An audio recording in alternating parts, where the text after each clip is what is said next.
अस्सलाम वालेकुम स्टूडेंट। हमारा टॉपिक चैप्टर हमारा चल रहा है डिमांड एंड सप्लाई। टॉपिक हमारा है differentiate between supply and stock. Supply रसद को कहते हैं, स्टॉक ज़ख़ीरा को कहते हैं। सप्लाई एंड स्टॉक में जो बेसिक फ़र्क वो क्या है ये समझ लीजिए। प्रोड्यूसर जो माल तैयार करता है वो पहले स्टोर में भेजता है और फिर वक्त के साथ साथ वो मार्केट में भेजता रहता है फ़रोख्त के लिए। तो जो माल मार्केट में भेज दिया फ़रोख्त के लिए उसे हम सप्लाई कहेंगे, और जो माल स्टोर में मौजूद है उसे हम स्टॉक कहते हैं। ये बेसिक डिफरेंस है। तो उसका डिफ्रेंशिएट देखते हैं। नंबर 1 क्या लिखा हुआ है? The quantity of goods which offered for sale at any price at certain place in particular period of time is called supply. यानी वो मकदार गुड्स या मकदार अशिया जो ऑफ़र कर दी गई है सेल के लिए किसी मखसूस कीमत पर किसी मखसूस जगह यानी मार्केट पर in a particular period of time किसी मखसूस टाइम पे इस कॉल्ड सप्लाई। उसे हम क्या कहते हैं? सप्लाई कहते हैं। यानी 600 लेट सपोज किसी भी चीज़ की आपने कोई मकदार मार्केट में भेज दी सेल के लिए, वो सप्लाई है। स्टॉक क्या है? The quantity of goods which are not offer for sale. वो क्वांटिटी जो आपने अभी बेचने के लिए ऑफ़र नहीं करी है, नहीं भेजी है, बट स्टोर इसको स्टोर कर लिया है, महफूज कर लिया है for particular time known as stock. उसे आपने क्या कर लिया? स्टोर कर लिया किसी मखसूस टाइम के लिए, यानी जब डिमांड बढ़ेगी जब बेचेंगे हम तो वो स्टॉक कहलाएगा। Supply is always related with price. Supply का ताल्लुक हमेशा किससे होता है? प्राइस से होता है। यानी कीमतें बढ़ेंगी तो सप्लाई में इजाफा कर देंगे। Stock is not related with price. Stock का ताल्लुक प्राइस से नहीं होता। स्टॉक का ताल्लुक होता है भाई हम देखेंगे महफूज करना मकसद है माल को। एग्जाम्पल समझ लीजिए, producer bring 100 kg wheat from stock. Producer ने क्या किया? 100 किलो गंदम स्टोर से लेके आ गया। किस कीमत पे? 50 रुपीज़ पर के जी इन द मार्केट। मार्केट में भेज दिया। This will be supply of wheat. यानी 100 किलो गंदम 50 रुपये के हिसाब से बेचने के लिए मार्केट में ले आया। इसे हम क्या बोलेंगे? Supply. Producer produce 200 kg wheat and keep it गोदाम। 200 किलोग्राम गंदम प्रोड्यूस किया और उसको स्टोर में रख लिया। इसे हम क्या कहेंगे? स्टॉक। तो सप्लाई स्टॉक में बेसिक फ़र्क क्या है? वो माल जो आपने मार्केट में भेज दिया उसे हम कहते हैं सप्लाई। वो माल जो कि स्टोर में मौजूद है उसे हम कहते हैं स्टॉक। वीडियो रोक के इसे कॉपी कर लीजिए, फिर दोबारा वीडियो प्ले करें। ओके जी। लॉ ऑफ सप्लाई किसे कहते हैं? हेडिंग डाल लीजिएगा law of supply. Statement of the law of supply. The law of supply is stated in the following words, other thing remain constant. ये अदर थिंग रिमेन कांस्टेंट का मतलब होता है किसी लॉ के मफरूजात, अजम्पशंस, कंडीशन, शराइत जिस पे ये लॉ बेस कर रहा है। If the price of a good rises, अगर किसी चीज़ की कीमत बढ़ती है, इट सप्लाई इज एक्सपेंडेड, उसकी सप्लाई क्या हो जाएगी? बढ़ जाएगी। If the price is fall, अगर कीमतें कम होती हैं, इट सप्लाई इज कॉन्ट्रैक्टेड, उसकी सप्लाई कम हो जाएगी। होता ये है कि प्रोड्यूसर काम करता है प्रॉफिट के लिए, तो जैसे जैसे कीमतें बढ़ेंगी प्रोड्यूसर का प्रॉफिट बढ़ेगा, तो वो सप्लाई में इजाफा कर देगा। और अगर कीमतें कम होगी तो प्रोड्यूसर का प्रॉफिट कम हो जाएगा। बिजनेसमैन तो चाहता है ज़्यादा कीमतें हों ताकि ज़्यादा पैसे उसके पास आए, तो कीमतें बढ़ने से वो सप्लाई में इजाफा करेगा, कीमतें कम होने से उसका प्रॉफिट कम होगा तो वो सप्लाई में कमी कर देगा। ये लॉ ऑफ सप्लाई है कि प्राइसेस में इजाफा, सप्लाई में इजाफा, प्राइसेस में कमी, सप्लाई में कमी। मीन्स डायरेक्ट रिलेशन है प्राइस और सप्लाई में, कि प्राइस में इजाफा और सप्लाई में भी इजाफा हो गया, प्राइस में कमी हुई, सप्लाई में कमी। डायरेक्ट प्रोपोर्शन है प्राइस एंड सप्लाई के दरमियान।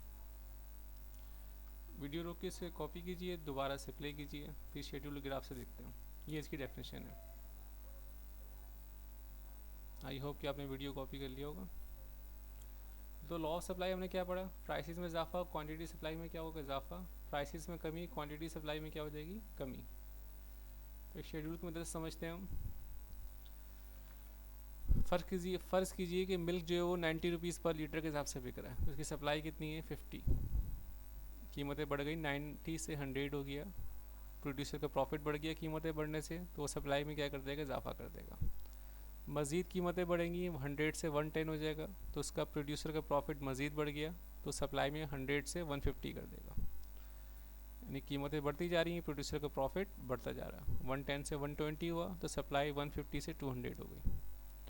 120 से 130 तो सप्लाई में मज़ीद इजाफा हो गया 200 से 250।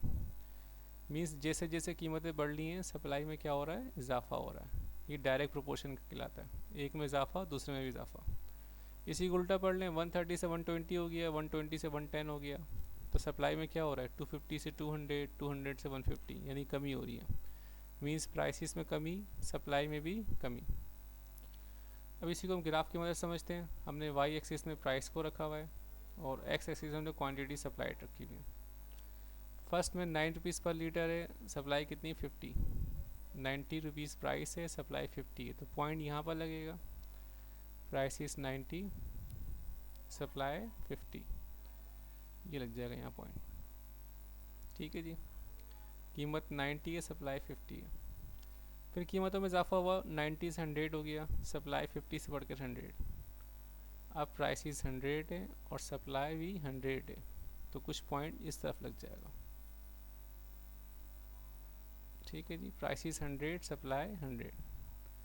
कीमतें मज़ीद बढ़ती हैं, 100 से 110 हो जाएगी, सप्लाई 100 से 150 हो जाएगी।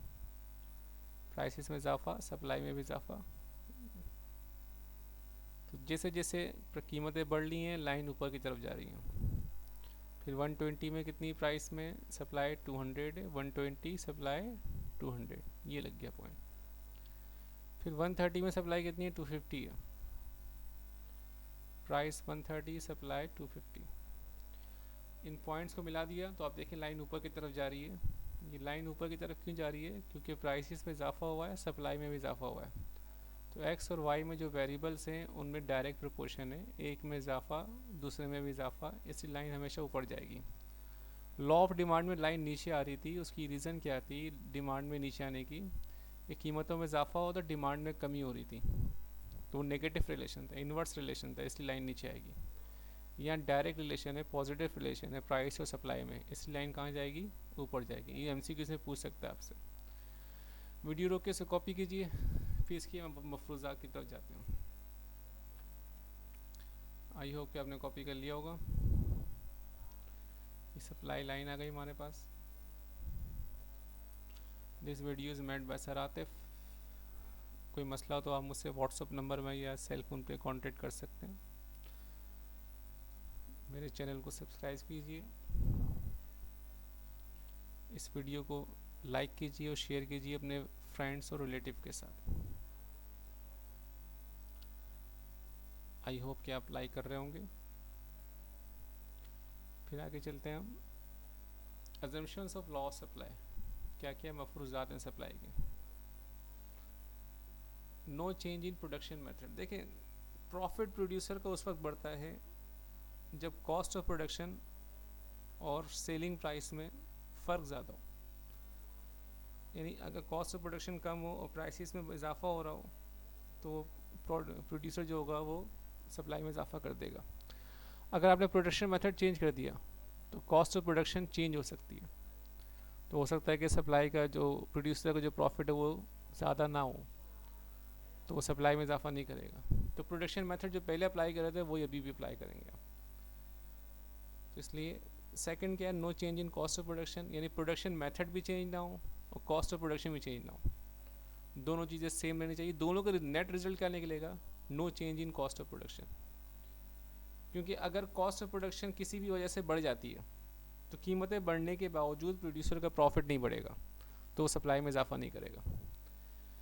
इसलिए कॉस्ट ऑफ प्रोडक्शन कांस्टेंट रहना चाहिए, फिर कीमतें बढ़ेंगी तो वो सप्लाई में इजाफा कर देगा। क्योंकि cost of production constant no change होने की वजह से, कांस्टेंट होने की वजह से प्राइसेस में इजाफा अगर होगा तो उसका प्रॉफिट बढ़ेगा, और प्रॉफिट बढ़ेगा तो वो सप्लाई में इजाफा करेगा। लास्ट पॉइंट क्या है, no change in the sellers expectations regarding future prices. अगर सेलर को ये बात पता चल जाए कि कीमतें फ्यूचर में मज़ीद चेंज होंगी, फॉर एग्जांपल चिकन अभी 400 रुपये किलो है और सेलर को पता चल जाए कि 3 दिन के बाद 450 हो जाएगा, और कल अगर चिकन 410 पे जाता है यानी 400 से 410 हो जाए, हो सकता है वो सप्लाई में इजाफा ना करे, क्योंकि उसको पता है कि 2 दिन के बाद सप्लाई कीमत कितनी हो जाएगी, 450, तो और ज़्यादा प्रॉफिट होगा। तो फ्यूचर एक्सपेक्टेशन की वजह से वो हो सकता है सप्लाई को क्या करे, चेंज ना करें। ये है हमारी assumptions of law of supply. I hope कि आपको समझ में आ गया होगा। बस आज के लिए इतना ही। अल्लाह हाफिज़।